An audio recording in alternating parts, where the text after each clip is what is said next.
I'm here at Steinway Hall today with Japanese pianist Noriko Ogawa. And Noriko has already talked to me as part of my classical conversation series. She's been kind enough to have an interview, and we did that last year. But we felt there was a lot more to chat about, so we've reconvened today, and we're going to be talking a little bit about the importance of starting off playing the piano correctly, and also about Noriko's wonderful charity work. So I'm delighted she's joining me. Welcome. Oh, thank you very much.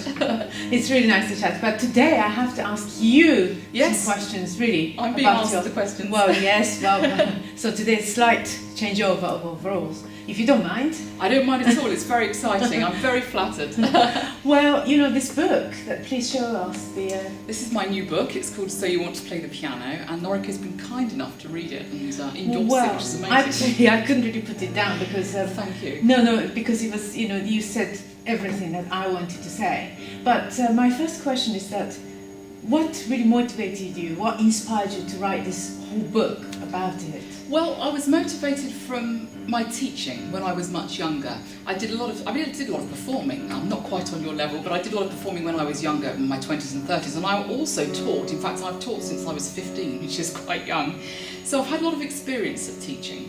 And the one thing I think it's made me realise is the importance of starting off properly, more than anything else. And I taught a lot of so-called piano teachers when I was younger. And I say so-called because often they weren't really qualified themselves. They were still doing grades, as we know in the English grade system. Yes. They'd be coming to me for lessons. They'd be on grades 6, 7 or 8. Yes, one of them appears in your book. I had to talk about it because, there's nothing wrong with the level of grades 6, 7 and 8. We should say it's a good amateur level, but it's not a professional level. No.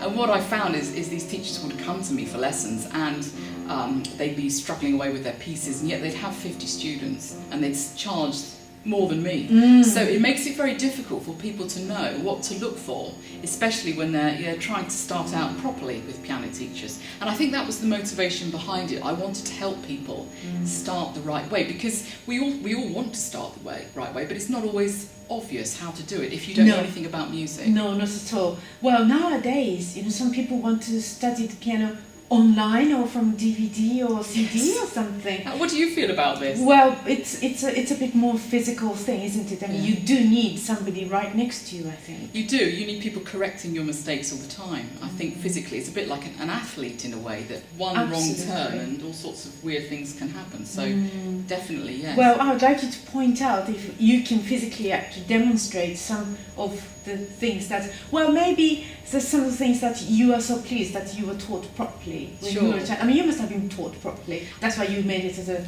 pianist. I think I was lucky in that I had a wonderful teacher who was actually taught by Claudia Arrow herself.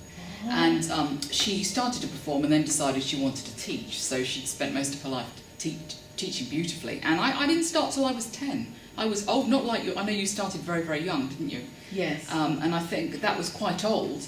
It is still possible to do it when you start older, but of course it's a lot more work, isn't it? I mean, it's harder because your muscles aren't quite so pliable as at the age of 10 already. Yes, yes, I think so. Slightly now looking back, I didn't know at the time because I don't come from a musical family or anything. Oh, I see. But it was kind of, I just wanted to play. I kept asking to play, and they kept saying, no, you don't want to do that, not really. But then eventually I was bought the piano, and I was lucky to find somebody good, like you must have been as well, I think. But then at the age of 10, so that's why probably intellectually you can remember probably the first lesson. Yes, I can. It must be in your memory. Yes, I think so, more or less. And I think, as we were talking about what we need to know to start with, and I think the posture at the piano, and I think hand positions and things are so important. And this seems to me things that some teachers just don't even talk about, from my experience. People will come for lessons even now, and they'll be quite advanced, but they'll have so many, I'm sure you know all about this, so many tension and problems. It's very hard. As I say in my book, bad habits are so difficult to eradicate. It's hard to get rid of them, It is so difficult. It is, isn't it, I think? Yes, so that's the really reason I wrote it, I think. So you said that you talk about your teacher telling you to hold an orange? Yes, I don't know if you've heard of that. It's kind of quite popular in England. Oh, I see. Well, in my case, it was an egg. Oh, right. Yeah, imagine you're holding an egg. Oh, that's interesting. Yes, and then turn them over. What about? So, do you remember? I remember. They actually put an orange in my hand. Oh, I can't remember if it's the first lessons, very near the beginning, and they put oranges in your hand. So you'd be like that with your oranges, and they'd take them away, and then of course you would have to put put your hands like that. I mean, that's a very rough position, but it's kind of the right idea, so you don't go flat and you don't have funny kind of wrist tensions and all sorts of things. So I think that was the reason they did that to start with. But I do remember that quite clearly. Well, it is actually, people really underestimate about this kind of importance of the arch that we make. Don't they? I think that's what it is, that everything has to be look like an arch or dome or something. That's interesting. Or something, don't you think? Yes, I do. If those things start to collapse, maybe you can demonstrate on the piano. Well, you don't want to, you don't really, I'm a little bit high on this door, but you don't really want to collapse. You want to be in an absolute position whereby as you say, you've got an arch, so that there isn't any collapsing, and the fingers are working properly from the knuckles. I don't know how you feel about this, but they've got to work individually. I think you talked about this in our first interview. They have to work individually, don't they, so that everything is really strong and in a good position. And I think I didn't even learn that to start with. That took a little while before I really realised how important the individual fingers were, especially the fourth and fifth. That's so weak. I think they're weak on everybody, and they just need a lot of work, don't they? So I don't know how you were taught when you strengthened your fingers. You did exercises and... Well, in my case, the most vivid memory I have is that make sure that my joints do not collapse, especially the first joint of my fingers. Yes. And then I remember that very, very vividly. But then I was only 4. So my memory is a little bit more vague than yours, probably. Yes, I think. Yes. But so I don't remember my teacher correcting my shoulder and back very, very much. But this arch was very, very important. That's interesting. Told. But then you must have heard a lot of more advanced students. Yes. And unfortunately, something window wrong. Of teaching lacks. And then, I mean, how would we go about it when we reach this level, and then we are now in a position of teaching? What do you say to them? That's the sad thing, isn't it? I have had recently a few people come to me who are kind of grade 7 and 8 level, and that's the exam boards, and they've actually been very musical people and very talented people, but there's been so many things wrong with their physical shoulders, and as we talked about, the shoulders being down, and so that they can make a proper sound, and they've been absolutely determined to do grade 7 and 8, and so I've had to work very quickly with them. And the one person I taught last year, we had 2 terms, and she was insistent because she wanted to do the pieces before they went out of date in the exam. So they expire. So we had to work so hard, and it was hard taking her off, because you've essentially got to take them off the music they're doing and give them some kind of exercises so they're realising what they're doing with their body. Because I think we get so caught up with what we're doing in the music, we actually forget, don't we, what we're doing with our body. So that was quite a challenge, to take her off all the different pieces she was learning and go back to doing maybe some churning and some showing her physically. But we did it. She did well, and she got a good merit, which was fine. And I didn't think she'd even pass to start with. We did it in 2 terms.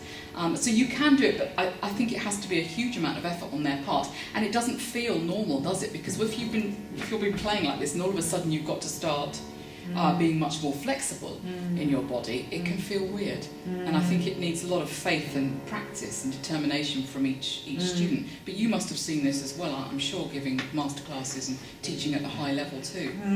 Yes, very, very much so. Well, what do you do? What's your recipe for? I don't really know how much I can actually go back, because when students are in music conservatoire level already, it's very difficult to ask them to drop their pieces, because their competition plans and exam and recital plans are right in front of their, and it's difficult really to stop. So we have to somehow use the pieces that. But very often I just look at my students really at this distance, and then really try to understand the mechanism of it. But Melanie, also I want to ask you, this kind of physical discomfort at the keyboard, don't you think it might affect their musical understanding?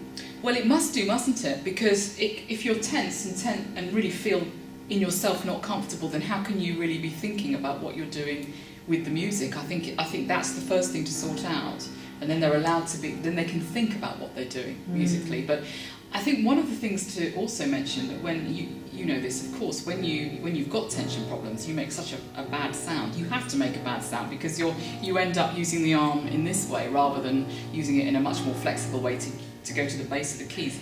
You know all this, and I think that's one thing that's not just playing fast, but it stops you making a really good sound, and therefore is going to affect the piece musically, isn't it? Really, I think that's one thing. So all these things that we take for granted, it's imperative you do it at the beginning. And I think this is the reason, coming back to the reason why I wrote the book. I thought, I want to help people start properly in the right way. Exactly, because there are so many talented musicians. So many, yeah. So many, and then I would like all of them to do as well as they can. Yes. But then also sometimes these days, people tend to think classical music is some sort of highbrow, very intellectual thing that we must understand Beethoven and Brahms and Liszt and all sorts of composers. Yes, but it is a physical activity. It is, yes. And I think that part seems to be underestimated. It does, yes, it does. And as we said, we go back to saying we are like athletes in a way. And if you don't hone it and don't work at it all the time, then you're going to not just stiffen up, but you're going to not remember what's needed to make the sound and how it's not just remembering the right notes, is it? There's so many things thinking about your posture, going back to the posture, and I think it's not probably thought of enough.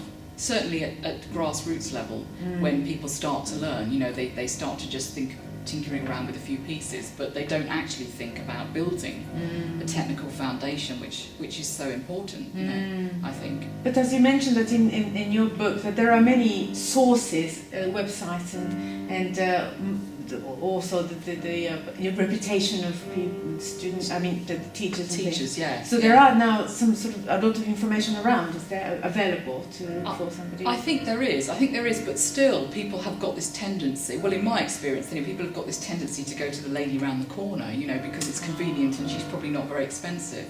And I think people do tend to do that, or they have been tending to do that. And then of course 5 years later they wonder why they still can't read music. And one problem I often find is people can't read the bass clef properly.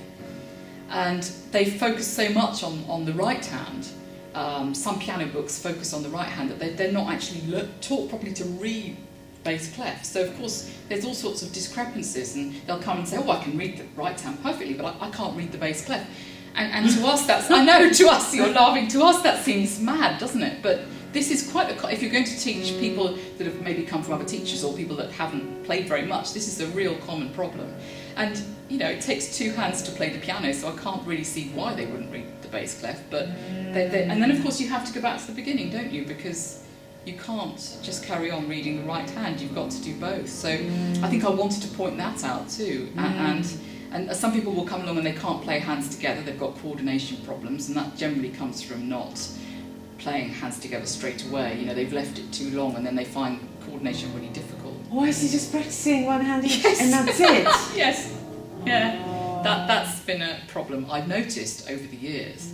And again, it's really hard when they've got it in their heads to play either one hand or the other. How do you start making them think, no, actually you've got to play it together? These are some very basic errors and things that I just wanted to point out in the book and help people really, just to put them on the right track so that they know when they're starting what they've got to look out for, I think. In any level that they reach at the end, I think it is really very important, because yes, if you are taught properly, playing the piano is a very nice thing, isn't it? Absolutely. It could feel very, very nice, couldn't it? Yes. Otherwise we wouldn't be doing it. No. So if people are taught well at the beginning, as you say, it can make such a huge difference to their feeling about music, the impact, and also memorization. This is a common problem as well. Another problem, if you're going to start playing concerts and things, you really want to play from memory, and that stems from the way you play and the digital feeling, and if both hands are well balanced, and if you've started off maybe not quite right, the left hand again will cause problems. And I always think it's all, I don't know how you feel, but I always think everything stems from the left hand. If you practice the left hand on its own, and if you really know what the left hand's doing, then I agree. I totally agree with you. It's so true. It's so important, isn't it? It is so true. And yes. when you just think about even just practicing the left hand on its own, it just gives so much confidence. So to find people that have left it out and not looked at it and not read the bass clef properly, it's quite incredible actually. So this is what can happen at basic level, but I don't know what you see I know you teach masterclasses and you teach at the Guildhall, so you're having very high level students. Yes, well, I don't really teach little children. No. And it's not because that their pieces are short, just because that I think it is a very difficult thing to do. And Totally. for me, it's much easier to find somebody at 20 years old and playing Beethoven sonata and then criticize that.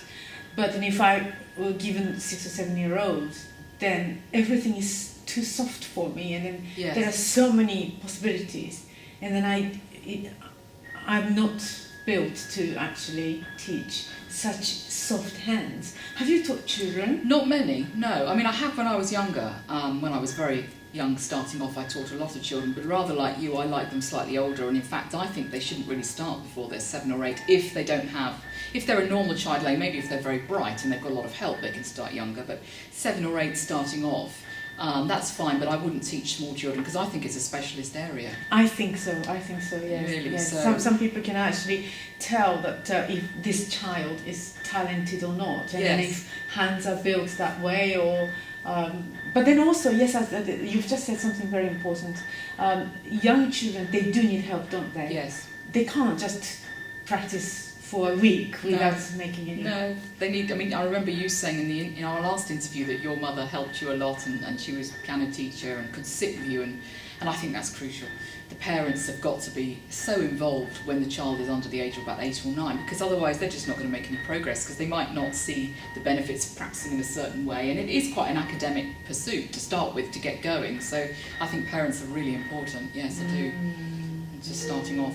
So I do, yes, I think that's very important actually. And hopefully reading the book, they'll know that they need to help. Yes, and then also you introduce a lot of methods and what kind of degrees you can actually have eventually. Yes. And then also that, of course, when I was a child, I only had upright piano or grand piano, only just those two choices. Yes. But nowadays, if you were living in a small flat, are you going to go for electrical piano? Yes. And all sorts of things. And the information is all in there. Thank you. Yes. Yeah. Well, I mean, the clavinovas are very good options if you want to start off and you're not sure your level of interest. Or you might find you start playing and you don't enjoy it. Then you haven't spent too much money or too much outlay on buying a beautiful brand like this. It gives you an option. Although it doesn't feel the same, does it? It feels a little bit different. It's a little bit different. But I recently saw the latest model, which I just didn't even know that we were actually feeling it. When you press a key, we are actually feeling the vibration. Oh God! And then I didn't know that. So all the electrical pianos, we don't feel any. Yeah. But now this latest model, if you press, it's an electrical piano, but you get this vibration. That's amazing. It's scary. So it's actually very similar. It's even more realistic.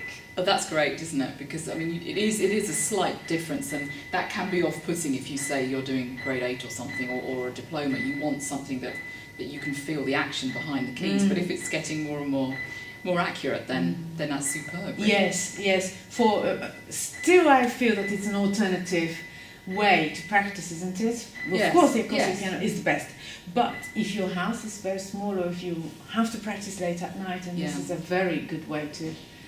It is much better than practicing on the table. Oh, definitely. I mean, I talk in the book about the silent pianos. I have one from the Silent series where you can actually play your normal piano, but if you are practicing late at night, you've got this whole mechanism behind that takes off the sound and puts it on through electronic sound through headphones, which is amazing. So you can have the feel of your keys, but still have it going through your headphones so that you're not going to disturb people. That's an amazing advance. There's probably, I don't know, it's been around for about 20 years. Gosh, so yeah. I mean, that's a good option too. So there's a lot of different options, and you don't have to spend a lot of money. People say to me, "Oh my goodness, it's so expensive," but you can find pianos anywhere just to start. Yes. And if you want to play the piano, of course, you have to have something. You do have to have something. That's quite a common question, isn't it? If I want to play the piano, do Do I need one? Yes, you do. I've been asked that quite a few times, actually. Well, yes, because, you're never going to make any progress if you can't practice. But the person who came to play to you before her grade 7 exam, do you think she will, if she tries, she will grow out of her problems? Do you think? I think it would take a good few years.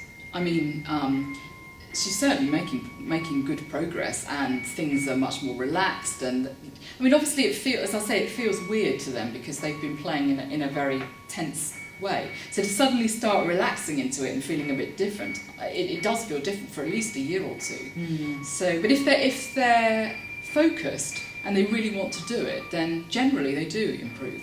But it wouldn't be a quick progress like you'd make if you hadn't had the bad habit to start with.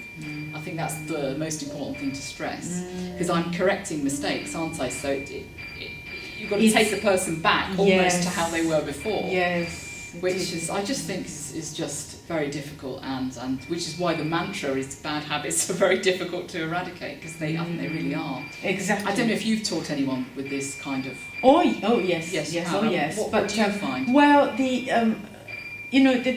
sometimes very often during lessons, all the problems seem to go away. But then when I see them on the spot in a concert, in an exam, or some sort of in front of other people in a performance occasion, it's amazing how old habits just kick in immediately. That's interesting, that point. Yes, absolutely, because of course they're in a really tense situation, and all of a sudden everything, in the fear and the panic at the moment, everything floods back, doesn't it? So how do you advise on that when that happens? Well, I just have to point that out really directly to the person who's just played. I have to tell them, because and then, I think that the player himself or herself has to be aware that those bad habits are just right there. It's still just there.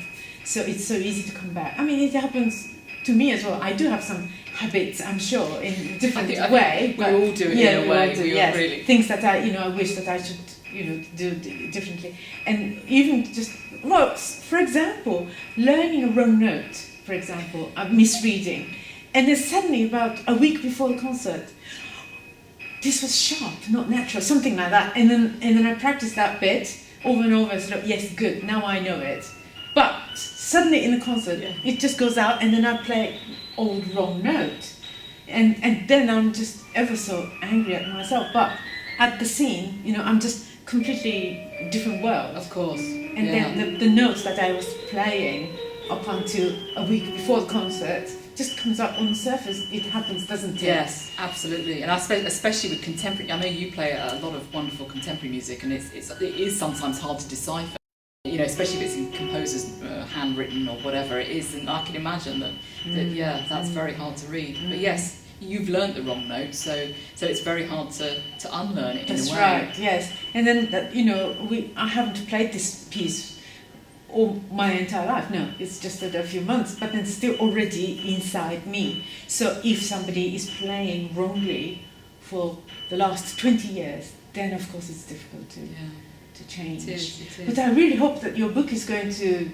distribute further and further. Thank you. I hope so too, because I really am passionate about getting the message out there, that people start correctly, so that we don't have to have conversations like, attention problems and all sorts of things. But also I do think that teachers should think about introducing posture, think about talking about physical aspects of playing at the very beginning as well. I mean, it's not just a student looking for a good teacher, it's teachers maybe readdressing what they're doing as well. And of course we should say that there are fantastic teachers, wonderful teachers throughout the country that do amazing work, but there's a lot of substandard teaching as well, and perhaps this kind of issue, physical issue, should be addressed, I think. I think so, yes. I'm sure there are so many youngsters, as well as grown-up amateur pianists, looking for more and more information. That's true. Yes, I really think so. And if I wanted to learn something, I wouldn't know where to start. It's the same thing, isn't it? Yes. When I was talking to somebody the other day, and I said, well, if I wanted to learn golf or something I don't know anything about, I'd buy a book like this, because everything all the information is there in one publication. I think that's what made me want to write it, because as you say, you can find everything over the internet if you really look. but it's all in very fragmented areas. It's on different sites, and you find different information. So I just wanted to put it all out there in one book, so that it's all in the same place. I think that was the idea. Yes, it's like a dictionary. If you want Yes. to look for an instrument, if you want to find a method, and if you want to find websites, and yes, it's all there. And then all about degrees and which schools give you what kind of degrees. It goes that far as well. Yes. As well as all Yes. this kind of posture and about hand position and about oranges and things like that. Oh, yes, thank you. No, I really wish you really all the best with the book. Thank you Just very like much. me, that I do play the piano, but from cover to cover, I could not put it down. Oh, that's so and then I read it in one go. Oh, well, thank you very much. Well, thank you, Thank Melanie. you. Thank you.